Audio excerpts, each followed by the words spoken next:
Well, hello world, and welcome once again to the Changing Consciousness Show, coming to you on www.criticalmassradio.co.uk from Greater Manchester, the pride of football, liquid sunshine, and the occasional blue skies. And I am the boxing vicar, and tonight we are questioning the concept of freedom. What does it mean to be free? To help our thinking, I asked Tom Clarke, presenter of the Watershed Show on Manchester Radio Online, for his opinion, and I have broken his interviews into 3 sections. In between, we will listen to some really good music while you have a chance to reflect on what Tom has to say. First, we're going to hear from Ruth Kritzer, who is going to read, and she will introduce the subject of freedom, reading from a book by Niall Douglas Coates called The Hidden Gospel. The book is about decoding the spiritual message of the Aramaic words of Jesus, which has lost its true meaning through translation into Greek, Latin, English, and many other languages. This evening, the program explores the concept of freedom. Now, that is a very wide area, and I suppose people who live in dictatorships or other absolute regimes would think of freedom, first of all, as political freedom, the freedom to go where they want, to travel where they want, to form political groups. All these freedoms are still denied to many people around the globe. And 100 years ago, we still had monarchies in Germany and other parts and other countries of the globe, and the society was much more restrictive. We've already talked about the freedom for women. That was a long, hard struggle. But if you move away from political freedom and explore the basic concept, then of course it's been debated a long time ago. And in fact, it's in the Bible, and so we hear ever so often that Jesus sets you free. However, nobody ever takes the trouble to explain what that really means and in what particular way he will achieve that. Now, the Bible, of course, goes back to an Aramaic text. That was actually the language Jesus spoke. He didn't speak Greek, Latin, or let alone English. He spoke Aramaic, which then got translated into Greek, and then into Latin, and then into English, and many other languages. And a few bits got lost in translation, as I found out. I bought a book several years ago, which I just dug up again. It's called The Hidden Gospel, Decoding the Spiritual Message of the Aramaic Jesus, by an American scientist called Neil Douglas Coates. And I opened the book by chance this morning and found a chapter that's called The Queendom, both within and among us. I would like to read a passage or two out of that book because I found it highly enlightening. As I mentioned in chapter 2, the arrival of the reign of empowerment that Jesus predicted could be seen as both personal and political. Without a communal change of heart, non-violent revolution would not be possible. Unless the whole community said, "I can," to a new sense of itself, change would not happen. This reading of Malkata illuminates the saying of Jesus in Luke 17:21, usually translated, "The kingdom of God is within you," but sometimes, "The kingdom of God is among you." The ambiguity in this passage, and the failure of most translators to deal with it accurately, arises from the fact that the word entos, found in the Greek New Testament, can mean both within and among. The Aramaic preposition men offers the same paradox and can stand for both within and among. In its version of the saying in Coptic, the Gospel of Thomas keeps the paradox and renders the saying as the kingdom is inside you and outside of you. Well, that was Ruth reading from the Hidden Gospel. I suppose in answer to what is the question, what is freedom, there will be many answers, just as there are many people who offer an opinion. And like every question, it involves deep emotions. Freedom is not something we just possess as a given. I think it's something to do with trust, relationships, self-image, power. And from all the things I have read and in my life experience, there seems to be one demon that stands head and shoulders above all others: fear. Fear is the one thing I believe that prevents us from taking the risk to be free. Because, believe it or not, freedom has to be taken with risk.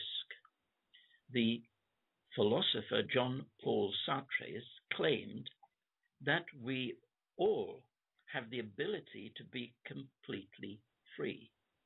But he gave a kind of caveat there. He said, although we have the ability to be free, we have to take responsibility for our freedom. Now, that's what I learned last Tuesday night. I was watching a program on the life of the lead singer of the pop group Queen, Freddie Mercury. Freddie wasn't free. He hid his shyness and the need to be loved behind his flamboyant stage performance, seeing himself as the great pretender. Was it fear that prevented Freddie to be free, that he had to present himself as something different? What a talent. That was Freddie Mercury, of course, singing The Great Pretender. Somebody thought that Freddie was free to express himself, but listening to the program, it didn't seem to me to be the case. I suppose Freddie had enough money to buy himself freedom. Now that is, if freedom is something we acquire from outside. But with all his millions, Freddie was not able to buy the one thing he was so desperate for. Someone to love him for himself, his true self, that is, the self that he hid behind a mask, and he fronted that out on the stage. So it seems freedom also has something to do with an attitude which comes from something deep, deep within us. I'm going to now turn to Tom. So we're going to listen to Tom Clarke as he answers my questions and looking at freedom.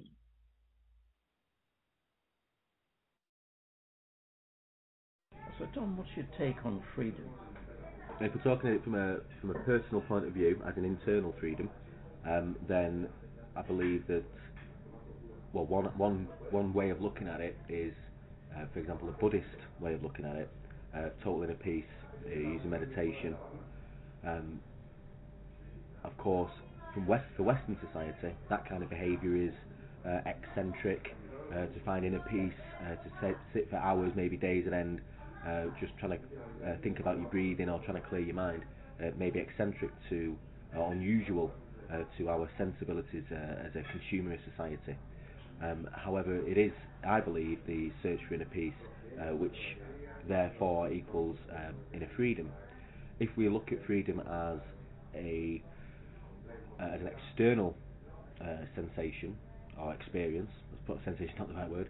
If we look at it externally, then freedom, I don't believe exists at all, because while there are other people or other things that exist in your space, then you can't truly do what you like to do or feel how you'd like to feel in relation to the surroundings that you have. On a grander scale, as soon as human beings started to form societies, going from hunter-gatherer people to whole civilizations, we start to have elements of control, people who take charge, which is a direct antithesis of freedom, which is as we experience today.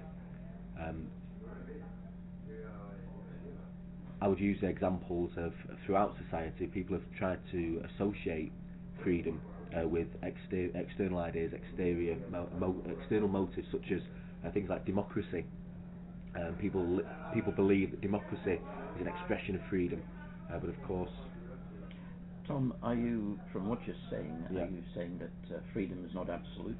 No, freedom is not absolute, unless we are sticking with what we began talking about internal freedom. However, internal freedom, one's search for internal freedom and internal peace, would depend upon other factors such as their upbringing, their surroundings, their wealth or lack of wealth. Even could be a great proponent of freedom.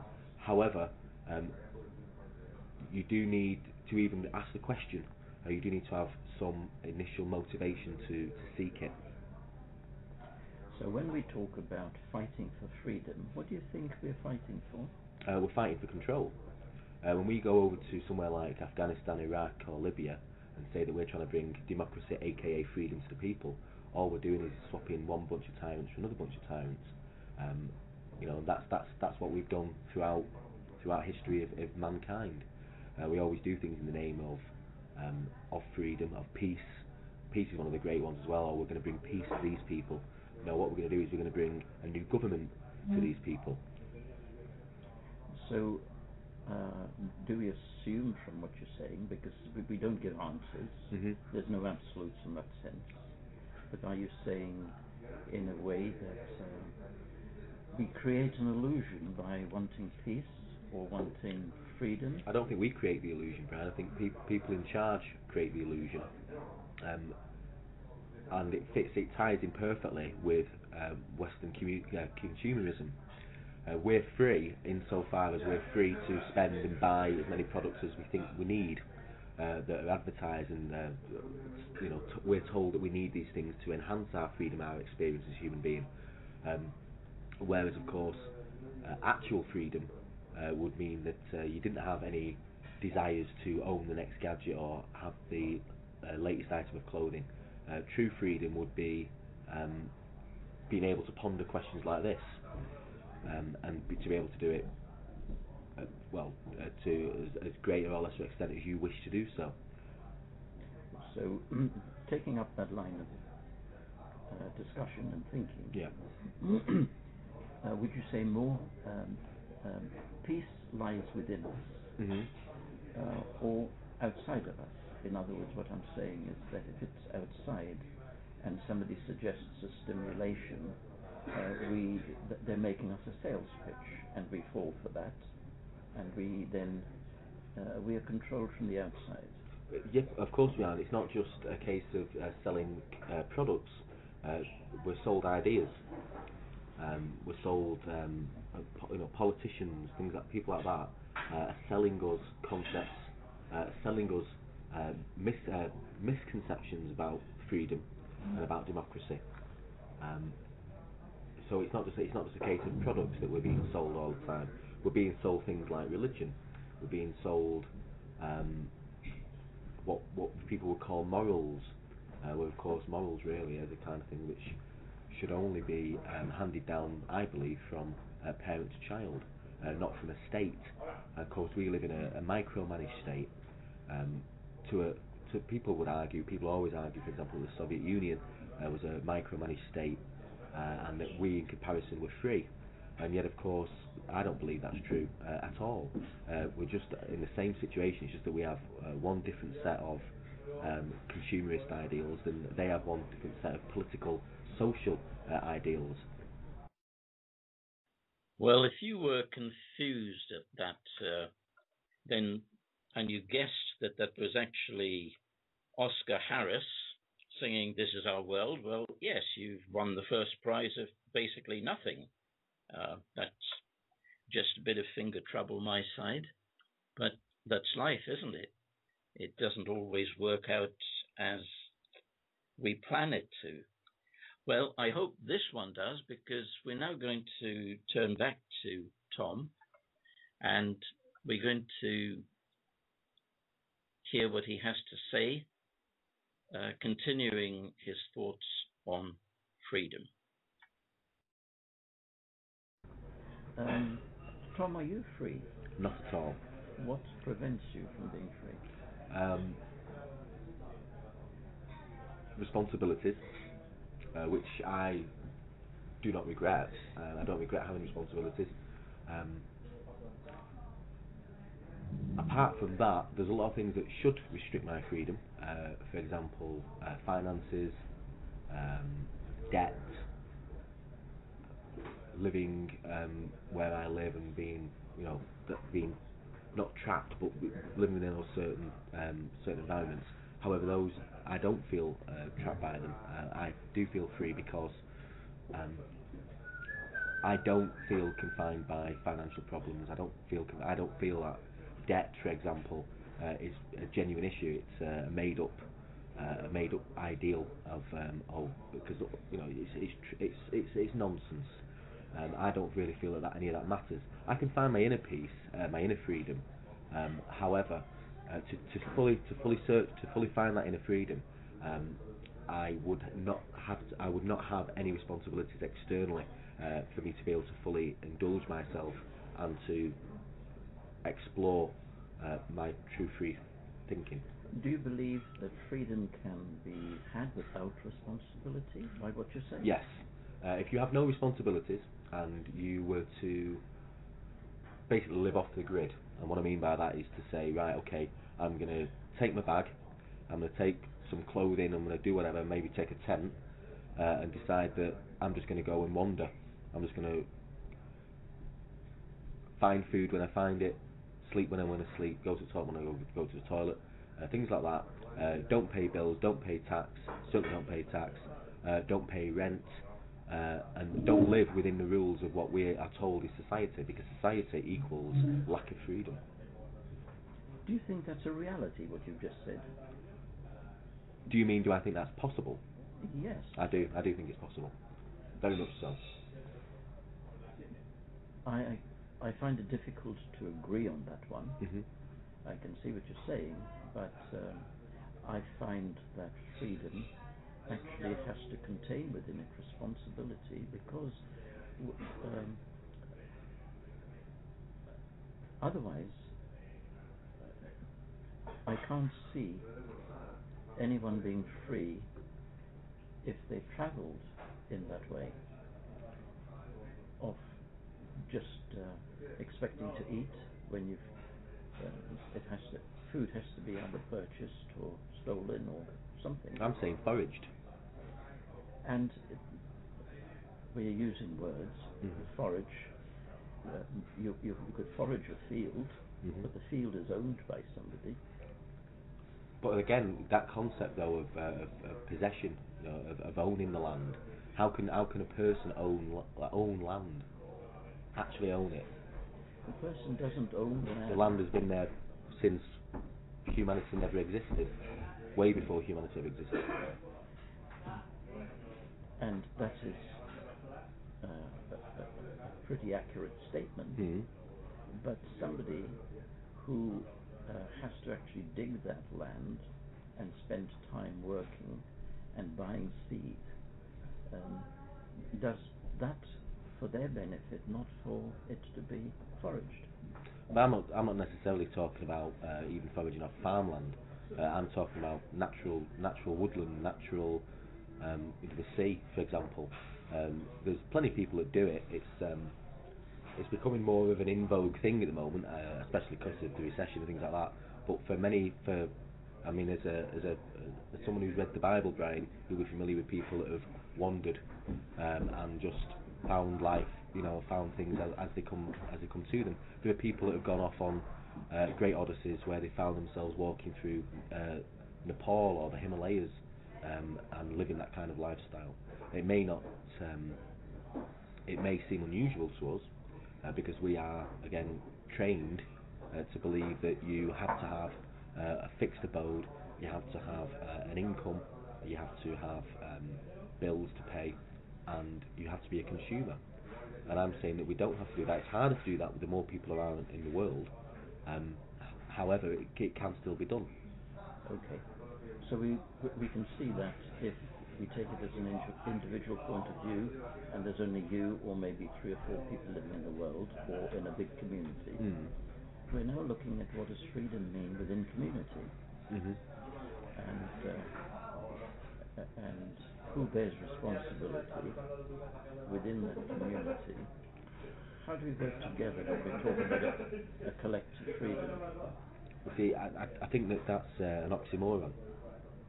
Collective and freedom doesn't work. Now, as somebody who's instinctively of a socialist way of thinking, I'm a hypocrite because I believe that those that can should, and they should look after those that can't, and that we should have a mutual beneficiary system of looking after each other. However, by forcing that upon people takes away the freedom. The only way it would ever work is if people voluntarily were to do that, and that goes against our instincts, which have come through evolution way before we were human beings, going back to the first animals that ever existed, that need to feed to survive, that need to copulate and pass on their genes to the next generation. That goes totally against the idea of doing things for no benefit for yourself, self-affection. Okay. That leads us to kind of nurture nature. So if we say that's something that human beings have by nature, but nurture, education, etc., teaches us that in order to live in community, we have to be responsible to one another. But again, you can't enforce that, and because it can't be enforced, means that then you have to have things like laws, and you have to have people in charge, which again, as soon as you get to that situation, that is when you lose all potential freedom. The only way that it can ever work is a voluntary collective system where people choose to provide for the greater good. It can't be forced upon them. The problem is with that kind of system is that all it takes is one person, one individual who disagrees with that to change everything, because that is how society is formed. That is how the haves and have-nots are formed. CMR Critical Mass Radio in association with We Are Change Manchester and Freedom Northwest. Please note the views and opinions expressed by the hosts on this show are not necessarily the views held by the station. CMR is for people who want answers, because now it's our turn. Well, that was Tom again, giving us some very open thinking on freedom. We can see how freedom is interwoven with other people, family, friends, community, nation, and that freedom is not absolute. We have to work for freedom within our world, because our world is one of disorder, of war and injustice, where people are greedy. And there are some people who want power, believing they can take away our freedom, trying to make us their slaves. This is our world where we have to discover what it means to be free. Yes, this is our world. It is the only reality I know. in the 21st century, we have to search for another way of being free, one without wars and rumors of wars, a way of not being afraid to be ourselves, not putting on the actor's face, the actor's mask to play on the stage of life. What do you think? As you're sitting down, hopefully listening to this show, you must have some thoughts for yourself on what it means to be free. And we're going to come back to the last clip of the interview that I've had with Tom. But first of all, we're going to listen to The Rare Old Times. I like this one. The Dubliners are going to do this. I've often played in a ceilidh band, and where I've really had to bash my little goat skin, my Boran, and I hope you enjoy the Dubliners singing. Yeah, certainly the rare old times. There are times in our life where we look back to a so-called golden age in our life. That period, I suppose, when we think that everything is fine, everything is secure, things seem simpler. When we had a moment of freedom, maybe as a child, when we were able to be ourselves before that change of puberty and then to adulthood came along to shatter our illusion that we are free. When we stop being children, what a pity. When we stop being children, maybe we stop being real. Think about that. Well, we just heard the Dubliners singing about the rare old times. And if you have just joined us on criticalmassradio.co.uk, you are listening to the Changing Consciousness Show with me, Brian, the Boxing Vicar, as your host. We started the show of freedom, looking at the concept of freedom, with Ruth Kritzer reading a passage from Neil Douglas Coates called The Hidden Gospel, which is about decoding the spiritual message of the Aramaic words of Jesus, which seems to have lost their true meaning through translation. We've also been listening to Tom Clarke giving us his opinion concerning the matter of freedom. And we're still left with that question whether freedom is something which we acquire from outside, or does it come from within? I'm going to go back now to Tom, and we're going to hear his last bit of wisdom as we turn back to him. Okay, for people who are listening in, there is a point of view given by Tom, and it makes us question that when the media and everybody else says we want freedom, freedom, again, it seems freedom is not an absolute, but freedom does actually come with responsibility, it comes with respect, and therefore we come back to the beginning of what we were talking about. That has to come from within the individual. Yep. So community, in a sense, is an illusion. Yep. The individual is the reality. Well, as Descartes says, I think therefore I am. All you can be certain of is your own self. Okay. And therefore, so freedom actually has to come from the inside, and when the self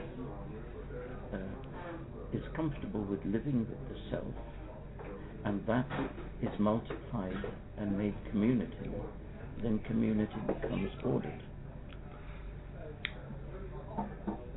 But what we're talking about though is two contradictory elements being forced together to create a whole, and it doesn't. I don't think it can work that way. I can see what you're saying, but again, to me, it's an idealist way of thinking, which goes against human instincts, which are selfish. What I would say. On what grounds do you say that? Like I was saying earlier, it's part of our nature is to be selfish, is to consume, is to be greedy, gluttonous, and to try and make sure that you have more than the person next to you. I have to disagree with that one, because humanity has shown, history has shown, that it's only by working together that humanity has survived. Can you give me an example of that?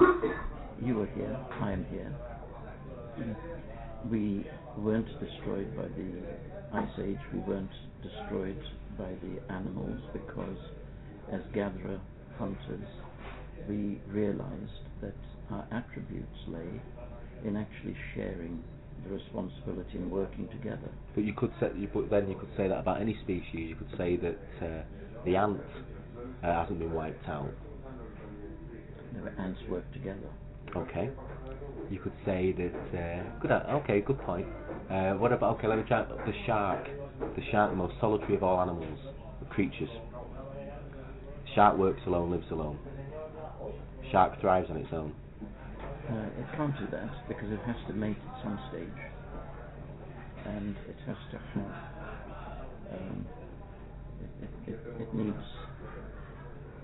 It does need companionship of a kind. It doesn't need companionship. With sharks, what they do is as soon as the baby shark is born, the shark basically abandons them. Okay, it still survives then, but it survives. What I'm not going to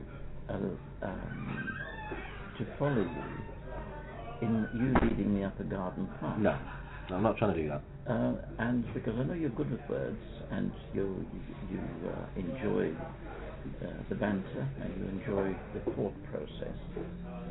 But we're looking at now, and the program you work on, Watershed, and the program that we work on as a whole in critical mass, is trying to say that there is a change taking place. Structures, we need structures. The structures are sound. But hasn't structure led to the situation that we're in, though, Brian? It's the people who use the structures, not the structures. The structures in themselves allow exploration. It's how we use the structures. If we abuse the structures to amass things for ourselves rather than for the general public, then the system, it's not the system that becomes corrupt, it's the leadership that uses that structure. That's my point, though, Brian. What's your point? Is that throughout humanity, the history of humanity, we have always had a system of a small group of people in charge of the masses, and yet the masses allow those people to stay there because that small amount of people gives the illusion of freedom, gives the illusion of we will look after you, we will take care of you, and that is why people put up with it. We have revolutions, and all that happens is more people get put in charge, and then those people become just as bad as the previous people. Just like the Who song, just like the just make the new boss same as the old boss, won't get fooled again. But we do get fooled again. We always do. Now I agree with you. Obviously, we talked about before the whole change of consciousness concept, and I think that is a wonderful idea. Just because things have always been messed up, and just because things have always been corrupt, and people have always been corrupt, doesn't mean that it can't change. I'm just going off the way things have been up until this point. I don't disagree in the slightest with the idea of a change of consciousness and a change of thinking for all the people in the world and everyone. And I agree that it needs to start off in a small group and it needs to spread outwards. However, I'm just talking about the past up until this point. I'm not saying it can't change. I'm just saying that as we sit here now, I don't think freedom can exist with structures as we see them and perceive them. The only message that we should have the only rule that we should have, but again, Byron rules takes away freedom, is to quote an individual, do unto others as you would have done unto you, and that should be the only rule that we have, and that should sum up everything. It should sum up where you live. It should sum up your aspirations. It should sum up love. It should sum up having children. Everything should come down to that one concept: do unto others as you would have done unto you. Okay, well, for people who are listening around the world, we can see that we can chase this dog's tail round and round, and eventually, for humanity to survive, it has to actually become conscious of its shortfalls. Exactly. And we don't know the answers. We are putting the question, and we are suggesting that everybody, if they look into their own heart and into their own soul, for this to be productive in any way, everybody has a duty to work at it. We've got some noise coming, but that's the background because it's a live interview. See, but I don't see where we disagree though, Brian. I think we're agreeing. We're just saying things in different ways. Now, but you're using the word duty, and again, that is where we fall into the trap of rules. Duty, it shouldn't be about duty. It should be a choice. People should choose to want to make the world a better place. They should choose to care about their fellow human beings. To never put one individual's greed over the masses' benefits, and it should be about choice. As soon as you start to use words like duty and responsibility, that is where we take away freedom. Okay, well, we have to unpack what we mean by those words. Okay. Because again, duty, we have preempted duty to mean something which is negative instead of there's a positive side to it. So it's a debate which may be at another time rather than the present. But we may have to take that as we think about freedom. We may have to think about, yes, we're not disagreeing with one another, but maybe we have to relook at the images and the concepts we hold of words or any other structure. Because if we don't change those, then the structures and the words will always give us that negative aspect, and it won't provide a new opportunity. But how would you define duty? I don't define it in the way of being restrictive. I could combine that in respect rather than seeing it as subservient, being it as respecting somebody else's view, and to work with that. Well, doesn't that sum up everything though, Brian? Respect. It's like I was saying earlier about do unto others as you've done unto you. That is again summed up in a simpler one-word response of respect, and that's what it all comes down to. Okay, Tom, I'm going to leave you to have the last word with that one and say thank you for your time. Oh no, thank you, Brian. Yes, you're listening to www.criticalmassradio.co.uk. It's the Changing Consciousness Show with me, Brian Branche, the Boxing Vicar. If you've just joined us, we've been looking at the concept of freedom. Freedom is a very ambiguous word and a term, whether we are free from being set free from outside, or whether we help ourselves to be free by looking at the recesses in our mind and our consciousness. So it's not an easy thing to talk about because there are many points of view. And we have had the pleasure, actually, of listening to Tom Clarke as he's given us his point of view. And thank you, Tom. Tom's got his own show, of course, on Manchester Radio Online, and he broadcasts about the same time as I am now, so he's also live on his show. But don't move over there, please, because the excitement is here. And we are going to If you do have any comments to make about the show, and want to give an opinion or appreciation for the show, please email me, the Boxing Vicar, at www.criticalmassradio.co.uk. And we have had that message about the conference, so if you are around Greater Manchester, we'll give you the information again, but please do try and come, because the conference is on the 24th of the 11th, 2002, and 2012. Where the hell am I going? Okay, we are going to listen to some music now, and here we've got Freddie Mercury. I like him, but he's now singing with Montserrat Cabela, and they're singing Barcelona.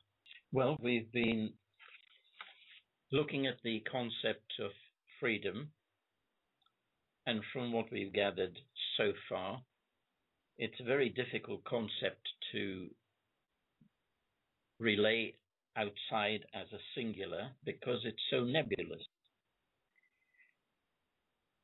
It seems that freedom has something much more to do with the inside than the outside.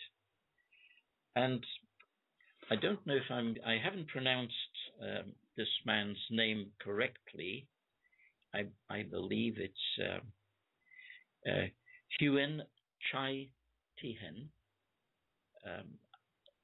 He's dead now, but he's a great poet. He was imprisoned for 2 generations by the Viet Cong, and he wasn't allowed books or paper and pencil. He was an intelligent man, so his freedom was basically inside. They tried everything to break him. They didn't. They eventually had to free him nearly after 2 decades. And he wrote 400 poems in his mind. Isn't that incredible? And then he put it to paper on his release. I'm just going to read one of them. This is about the truly great. The truly great among the boxers, to train themselves, do not mind the pain. They turn themselves into unconscious sandbags, so that one day they can become champs. The profession of a writer is not unlike the boxers. He must be able to endure pain if he is to succeed. Punches in the heart, punches miraculous. The world that would produce ideas, thoughts, and emotions. And really that's what kept him alive. So he was free, although he was imprisoned.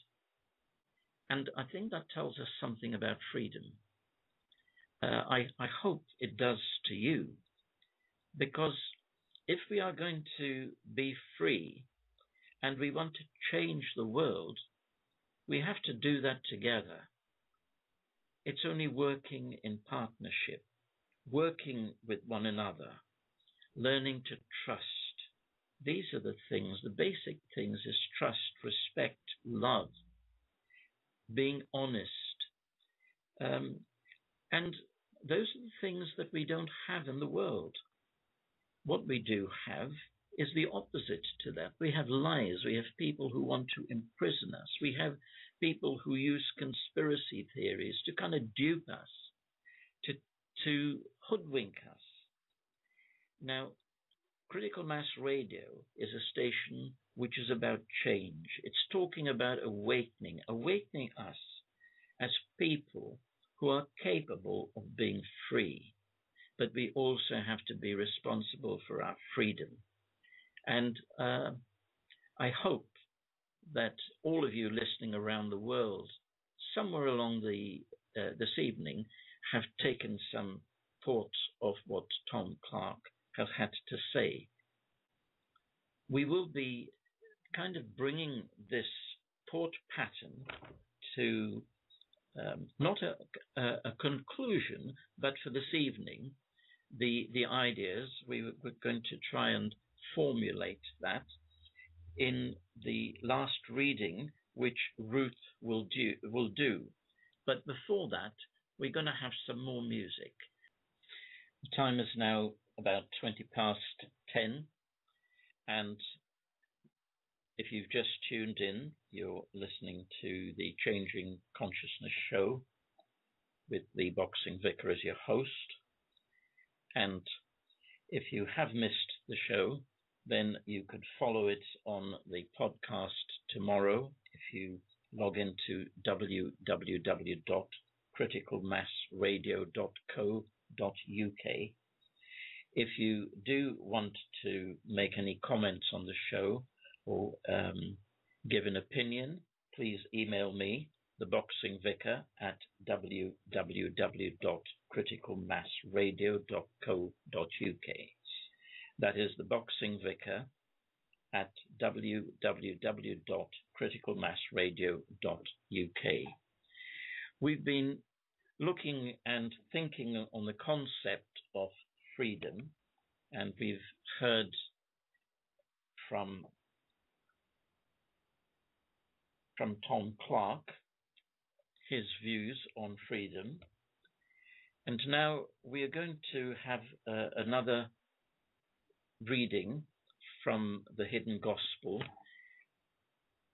by Ruth, and this will kind of wrap around that concept for this evening. It isn't the conclusion of it, because I'm sure if any of you are listening around and you are interested in the concept of freedom and wanting to be free yourself, if you are not, then this discussion is going to go on as it has for years before and years to come. We're going to listen to Ruth now as we hear her reading the Hidden Gospel. I would like to stay with the subject for a little while, because this is really deep stuff, and I think it's rather well explained. So I'd like to stay with that chapter of the book that talks about the kingdom and where it dwells, where it can be found. Now, the author of this book, The Hidden Gospel, continues to explain some more, and says, when we look more closely at the Aramaic version of the passage in Luke, we find some additional shades of meaning for Malkata. The King James Version reads this way: And when he was demanded of the Pharisees when the kingdom of God should come, he answered them and said, The kingdom of God cometh not with observation, neither shall they say, Lo here, or Lo there, for behold, the kingdom of God is within you. The Aramaic word translated here as observation comes from a verb that means to guard, preserve, or watch something, either physically or mentally, that is, preserving it in memory. The Aramaic version of Luke actually uses two prepositions to express a range of meanings beyond what the Greek entos, translated as within or among, can offer. These words in Aramaic are legal men. The first derives from a word that means inside, inward, or the belly, and can refer to the viscera of an individual or a community. The second word can mean within, among, from, out of, at, on, or by, a range of relationships that all point to the image or definite outline of a being. Placed together, the two Aramaic words indicate a process that happens from inside out, or as an inner community that expresses itself outwardly. So another way to hear Jesus' response to the Pharisees might be, the reign of empowerment you look for does not come from watching outside, from waiting for it to happen, from guarding property, status or wealth. It will not come by pointing to something or someone outside you. The I can of oneness that will free you comes from inside out, from an agreement deep in the belly. Then your inner community expresses itself as the face of powerful and overwhelming unity. End of quote. This, I believe, is powerful stuff. Because if the kingdom of God comes from inside out, then that is where we must search for it. It's not out there in the church. It's not on the stock exchange. It's inside you. It would seem that Jesus was a wisdom teacher who taught his disciples how to seek for the kingdom by starting inside. The mystics have always known that, of course.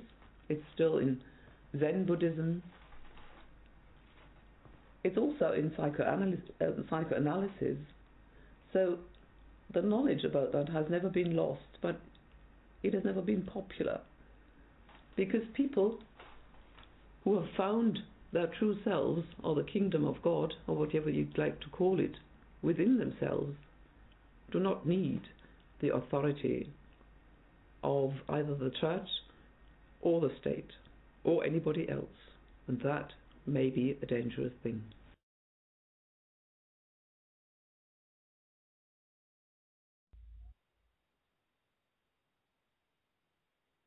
Wow, that is a dangerous thing.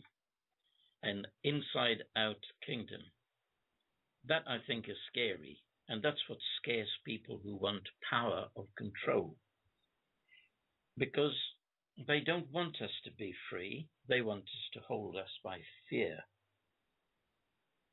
And one of the things that actually removes fear is love, trust. First of all, we have to love ourselves, we have to trust ourselves. We say this continually, don't we, in so many different ways.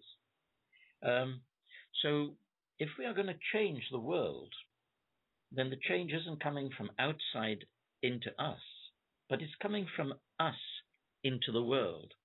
We are the ones that have to be awake. We are the ones that have to be educated. We're the ones that have to have the strength, that have to have the courage, that have to take the risk. Now, that's what this station is about. Critical Mass Radio Station is about getting people to be awake, take responsibility, come along, work together, work for freedom. And freedom, for me, is like any other discipline. You know, when I wanted to box, I had to train. I had to be disciplined. When I wanted to play the drum, the baron, I had to play and be disciplined for a long time of practice. It takes practice, practice, practice. And for me, that's what freedom takes. Freedom has to be worked. It has to be worked for both from within ourselves and from outside as we form relationships with others. So freedom is costly. You can't get a free lunch with freedom. It is costly. As there are many disruptive players in the game of life wanting to control other people because of greed, wanting to take more out of life than they put in, using force or persuasion to enslave people.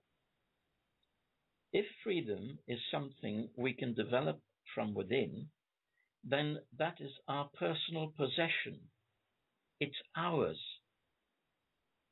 We can give it away, or we can keep it. The only time somebody else can take it away from us is if we are fearful of them. They're the bullies. They can make us fearful, and we can succumb to that fear. So freedom does come with a price. We have to stand up to the bullies. We have to stand up to the big corporates, those who have all the money and have all the control. Freedom does have a price tag, and that's the consequences of our action, if we are prepared to take that.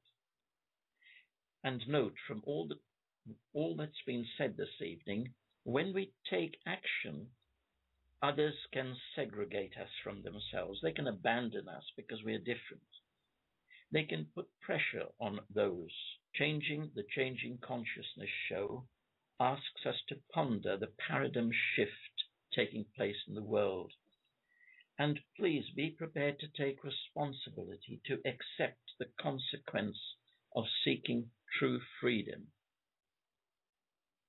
We're tired of people who want power, wealth, those who want to create wars, wanting to control us through fear, and by so doing hold us prisoners in the disguise of religion or politics, either using a velvet glove or an iron fist. True wisdom, the wisdom of the ages, informs us that we need to break the spell, the curse of fear, which is the biggest traitor to our freedom. And we can only do that by love. Now, love is costly. Are you prepared to love? Well, we say this is a man's world, and maybe men are the ones who, thinking we are still hunter-gatherers, go hunting. But let's listen to Ella James. She certainly is that. I do love Peggy Lee. You heard Etta James first, It's a Man's World, and then, of course, Peggy Lee, I'm a Woman. Next Friday, the 26th of October, I'm having a break. I shall be in Germany, and the Changing Consciousness show will be presented by Lisa, the new world champion. I think she's a featherweight champion. Are you, Lisa? Oh, maybe a bantamweight. I don't know. We'll have to see. But she certainly is a good scrapper. So be careful. She's going to look after the show, and she'll be telling the story of Kim, the young girl who became an icon of the Vietnam War. And she'll be talking about the time the bomb fell, just around her, time of recovery, and the important part that forgiveness played in her life. Now, I actually took the recordings when Kim was at the school in Bolton College. What a woman. And how can somebody forgive at that stage? I can remember seeing the actual television in black and white when it came off with the report from Vietnam, seeing this young girl of about 9 running around, her body full of flames. It brought tears to my eyes. Well, no, I did cry. And I thought she would have died. And then, behold, as an older man, with Bolton FM, going and interviewing her. What a surprise. I gave her a big hug and cried. But to listen to her story of how she was prepared to forgive, she went and saw the man who actually dropped the bomb. And she hugged him and said, I forgive you. Wow, what a wonderful thing to do. Now, that lady I know is free. She's got the scars of freedom. She's lost all her fear. She's gone through the battle, and she's come out tops. Now, if we could only be free, and she is now an ambassador going around the world for peace. So I hope all of you, or those of you who've been listening around the world, thank you for staying. Thank you for inviting www.criticalmassradio.co.uk into your home. Thank you for inviting me into your home. We're coming now to the end of our time. It's 11:15. So Lisa will be looking after you next Friday. And then after that, hopefully I'll be broadcasting from Germany and co-hosted by Ruth. Isn't she good? She's got a good broadcasting voice, and she's very good when she's reading. She's so gentle, and it's a pleasure to listen to her. I'm going to, before say our good nights, since I'm going to Germany, this is a German singer, and he is Heino, Heino, and they're going to sing the Beer Barrel Polka. Now, if you've been to Germany, I'm sure you know the big beer glasses they drink out of, and they are quite festive people. So I hope you enjoy this one. Have it again. Have a barrel of fun. I hope you all have a good weekend. And as we start to close the show, I wish you a good Saturday, Sunday. May the wind, the breeze be on your back. May the sun shine on your face. May your God direct you in the right direction, making all your roadways slope down so you don't have to have any uphill work to do. Be free. Enjoy your life. Good night and God bless. I'm going to leave you with two songs now. Taylor Swift with Change, and right, I've forgotten the other one, but there are two. So good night. God bless you. Thank you for listening and being awake at this time.